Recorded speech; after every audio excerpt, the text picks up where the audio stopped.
Cara, se você já estudou filosofia, muito provavelmente você já se deparou com esse carinha aqui, Nicolau Maquiavel, dono da famosa frase, o fim justifica os meios. Não é? Ou será que não? Bom, a verdade é que talvez Maquiavel seja um dos filósofos mais injustiçados ao longo da história, já que suas ideias até os dias de hoje geram polêmicas e confusão na cabeça daquelas pessoas que as estudam. Se você sempre achou que Maquiavel era um filósofo frio, manipulador e que defendia qualquer tipo de crueldade, sinto muito. Talvez você tenha caído em uma das maiores injustiças históricas da filosofia. Já que o próprio adjetivo maquiavélico acabou ganhando um significado ao longo da história que, bom, muito provavelmente faria Maquiavel revirar no seu túmulo. Além disso, quem é que nunca ouviu a famosa frase "o fim justifica os meios" enquanto estudava Maquiavel, né? Bom, eu sinto te informar, mas essa frase também não é dele. É apenas uma forma de tentar representar a ideia do autor e que ao longo dos anos acabou sendo atribuída a ele por representar de forma extremamente objetiva a sua filosofia. Por isso que hoje vamos estudar quem era o verdadeiro Maquiavel, para além daquele senso comum de que ele era malvadão e tudo mais.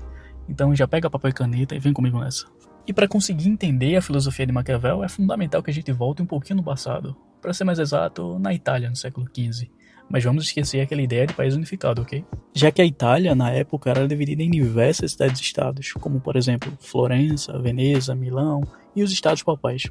Essas cidades elas viviam em constante disputa por poder, sofriam invasões estrangeiras, golpes políticos e mudanças de governos praticamente o tempo todo. Era um verdadeiro caos, e foi justamente nesse cenário que nasceu Nicolau Maquiavel, em 1469, na cidade de Florença. Antes mesmo de ser filósofo, ele era funcionário público, escritor, historiador e chegou a participar diretamente da política florentina. Durante anos realizou missões diplomáticas e conheceu alguns dos homens mais poderosos da sua época. Ou seja, ele não escrevia sobre política sentado em uma biblioteca imaginando como o mundo deveria ser, o mundo ideal. Ele escrevia aquilo que via acontecer praticamente todos os dias de sua vida. Só que em 1512 a história meio que deu uma reviravolta. A poderosa família Médici voltou ao poder em Florença e Maquiavel ele precisou, nos melhores dos mundos, ser demitido. E nos piores, acusado de conspiração, preso e chegando até a ser torturado. Mas após ser liberto, ainda assim o mesmo foi enviado para um exílio e, sem poder participar de nenhum cargo público ou da política, só restava fazer uma coisa que ele sabia fazer de melhor, não era? Que era justamente escrever sobre a política. E foi nesse contexto que Maquiavel escreveu o que eu ouso dizer que é a sua obra mais conhecida, O Príncipe.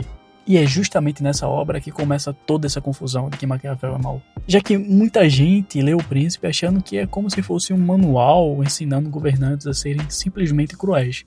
Mas essa não parece ter sido a intenção de Maquiavel. Na verdade, ele fazia algo muito diferente dos filósofos anteriores. Enquanto Platão imaginava como um governante deveria ser perfeito e Aristóteles discutia como a política deveria funcionar, Maquiavel ele resolveu olhar de forma mais realista e prática. Ele praticamente se perguntou como os governantes realmente chegam ao poder, como eles conseguem mantê-los e por que alguns reinos sobrevivem enquanto os outros desaparecem. Tá conseguindo perceber a diferença? Ele estava analisando aquilo que via todos os dias. E é justamente por isso que muitos estudiosos o consideram como um dos fundadores da ciência política moderna. Beleza, professor, essa parte eu entendi, mas de onde diabos vem essa fama de vilão de Maquiavel? E essa fama ela vem da forma com que a sua obra ela é interpretada. Em O Príncipe, Maquiavel afirma, por exemplo, que em determinadas situações um governante ele precisa tomar decisões duras para preservar o seu estado. E isso não significa que ele defendia a crueldade gratuita. Significa apenas que governar nem sempre permite escolhas perfeitas e bonitinhas. Então imagina só um governante diante de uma guerra civil, de uma invasão, de uma rebelião. Em algumas situações, qualquer decisão que esse governante tomar vai gerar sofrimento. Maquiavel apenas dizia que um governante precisava pensar primeiramente na sobrevivência do Estado e principalmente, foca nessa palavra, estabilidade política do Estado. Ao longo do tempo, essa forma de pensar foi vista por muitos como uma forma imoral ou até mesmo cruel. E com o passar dos séculos, seu nome virou praticamente um sinônimo de manipulação. E nasceu daí talvez o termo maquiavélico. E, vamos ser sinceros, talvez Maquiavel nunca tenha sido maquiavélico. Outro mito famoso envolve uma frase que, bom, praticamente todos conhecem, que é "os fins justificam os meios". Mas sabe qual é o problema? Maquiavel nunca escreveu essa frase. Ela acabou sendo atribuída ao autor, mas não aparece literalmente em O Príncipe e em nenhuma de suas outras obras. Outra metáfora importante que aparece em O Príncipe é a de leão e raposa. Segundo ele, um governante ele precisava ter as duas qualidades: a força de um leão para enfrentar seus inimigos e a astúcia da raposa para conseguir reconhecer as armadilhas ao longo do tempo. Agora preste atenção, a astúcia não significa enganar por prazer, significa ter inteligência política. Um líder incapaz de perceber conspirações dificilmente permaneceria muito tempo no poder. Outra coisa que Maquiavel ele diz na sua obra O Príncipe era que um governante ele deveria evitar ser odiado. O que pode confundir muita gente, já que o mesmo diz que entre ser temido e ser amado, você deveria preferir ser temido. Mas não confunda, tá? Ser odiado não é a mesma coisa que ser temido. Afinal de contas, um governante que ele é odiado, muito provavelmente ele pode despertar a revolta da população, enquanto um governante que é temido, ele pode gerar uma sensação de ordem.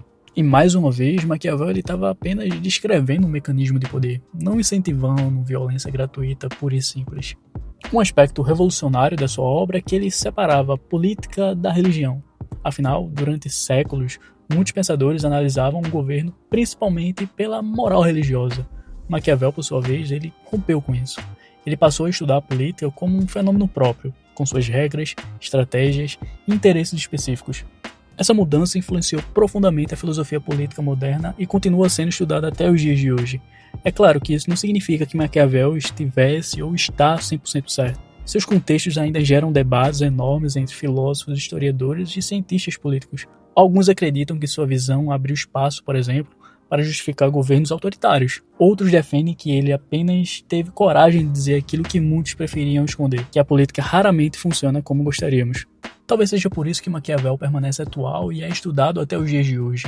Quando vemos, por exemplo, alianças políticas mudando de lado de um dia para o outro, quando percebemos que interesses frequentemente falam um pouquinho mais alto do que os discursos, é difícil não lembrar de Maquiavel, não é não? Então nos perguntarmos se Maquiavel era mau ou não, talvez não seja a pergunta correta. Então talvez a pergunta correta seja, ele era realmente mau ou apenas revelou como o poder funcionava?